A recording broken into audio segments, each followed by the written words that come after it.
அருமையான கர்த்தருடைய பிள்ளைகளே, ஆண்டவர் இயேசுவின் விலையேற பெற்ற நாமத்தினாலே வாழ்த்துக்களை தெரிவிக்கிறோம். இந்த நாள் உங்களுக்கு மிகுந்த ஆசீர்வாதமாய் இருப்பதாக உங்களுக்காக நாங்கள் தொடர்ந்து ஜெபிக்கிறோம்.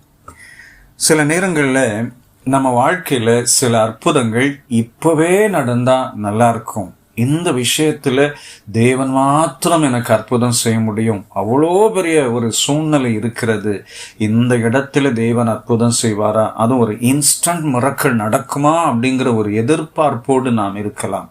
இந்த காலை நேரத்தில் ஒரு அருமையான வேத வசனத்தை ஆண்டவர் ஞாபகப்படுத்துகிறார். 66ஆம் சங்கீதம் 6வது வசனத்தின் முதல் வார்த்தையாய் வாசிக்கிறோம். கடலை உலர்ந்த தரையாக மாற்றினார். இது ஒரு மிகப்பெரிய அற்புதம். இது ஒரு இன்ஸ்டன்ட் மிரக்கல். மிகப்பெரிய கடல், அதை கடந்து போக தேவன் ஒரு பெரிய அற்புதம் செய்ய வேண்டும். அது மனித முயற்சியினாலே சாத்தியம் இல்லாத ஒன்று. அந்த இடத்திலே ஒரு பெரிய அற்புதம் நடக்க வேண்டுமானால் அது தேவனுடைய செயலாக மாத்திரமே இருக்க முடியும். கீழ்காற்றை ஆண்டவர் வரப்பண்ணி கடலை இரண்டாக பிளந்து தண்ணீர் மதிலாக நிற்கும்படி செய்து அந்த தரையிலே உடனே தண்ணீரெல்லாம் வற்றி போய் காய்ந்து போகச் செய்து அதில் கால் நனையாமல் நடக்கும்படி தேவன் ஒரு அற்புதத்தை செய்தார். எவ்வளோ பெரிய அற்புதங்களை பாருங்கள். மிகப்பெரிய அற்புதம் இந்த இடத்திலே இன்ஸ்டன்டாக உடனே நடந்ததை நாம் பார்க்கிறோம். சில அற்புதங்கள் தாமதித்து தேவன் செய்தார். எரிகோவை தகர்ப்பதற்கு 7 நாள் 7 முறை சுற்ற வேண்டும், 7வது நாள் 7 முறை சுற்ற வேண்டும், பின்பு நீங்கள் ஆர்ப்பரியுங்கள், அந்த கோட்டை இடிந்து விழும் என்று சொல்வார். சில அற்புதங்கள் தாமதிக்கும். சில அற்புதங்களை செய்வதற்கு தேவன் சில காரியங்களை ஆயத்தப்படுத்துவார். ஆனால் சில அற்புதங்கள் உடனே நடந்தது, உடனே அற்புதம் செய்தார்.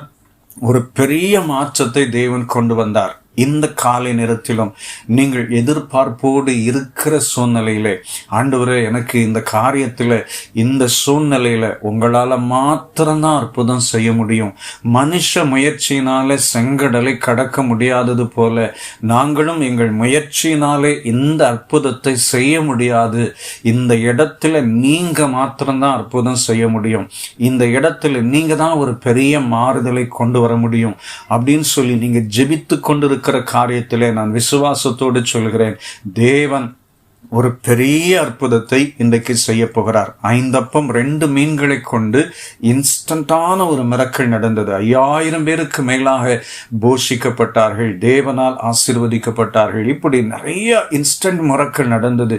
இன்னைக்கும் ஒரு எதிர்பார்ப்போடு இருக்கிற உங்க வாழ்க்கையில தேவன் ஒரு இன்ஸ்டன்டான மிரக்கலை தேவன் செய்து ஒரு பெரிய மாற்றத்தை ஆண்டவர் நிகழ்த்தி உங்களை சந்தோஷப்படுத்துவார் என்று நான் விசுவாசிக்கிறேன். என்னுடைய வாழ்க்கையிலே நான் கடந்த காலங்களில் நிறைய சூழ்நிலைகளிலே ஒரு எதிர்பாராத சூழ்நிலையில் ஜெபித்து கொண்டிருக்கிற போது இந்த இடத்துல இந்த சூழ்நிலையில ஆண்டவரே நீங்க மாத்திரம்தான் அற்புதம் செய்ய முடியும்னு சொல்லி காத்திருந்த போது நினைத்து பார்க்க முடியாத அற்புதங்களை என்னுடைய வாழ்க்கையிலே செய்திருக்கிறார். ஒருவேளை உங்கள் வாழ்க்கையிலும் ஆண்டவர் அப்படி செய்திருக்கலாம். நாம் தேவனை மகிமைப்படுத்தலாம். இன்னும் விசுவாசிப்போம். இந்த அற்புதங்களைப் போல தேவன் எனக்கும் அற்புதம் செய்வார் என்று விசுவாசிப்போம். நமக்கு முன்பாக தேவன் கடந்து போய் பலத்த காரியங்களை செய்து எனக்காக யாவையும் செய்து முடிப்பார் என்று விசுவாசிக்கலாம். அவரை சார்ந்து கொள்ளலாம். இந்த நாளிலே உங்கள் எதிர்பார்ப்புகளுக்கு மேலான ஒரு அற்புதத்தை தேவன் செய்வாராக. உங்களுக்காக நான் ஜெபிக்கிறேன். அன்பு நிறைந்த பிதாவே, இயேசுவின் விலையேற பெற்ற நாமத்தினாலே நாங்கள் நன்றியோடு துதிக்கிறோம், ஸ்தோத்திரம் பண்ணுகிறோம்.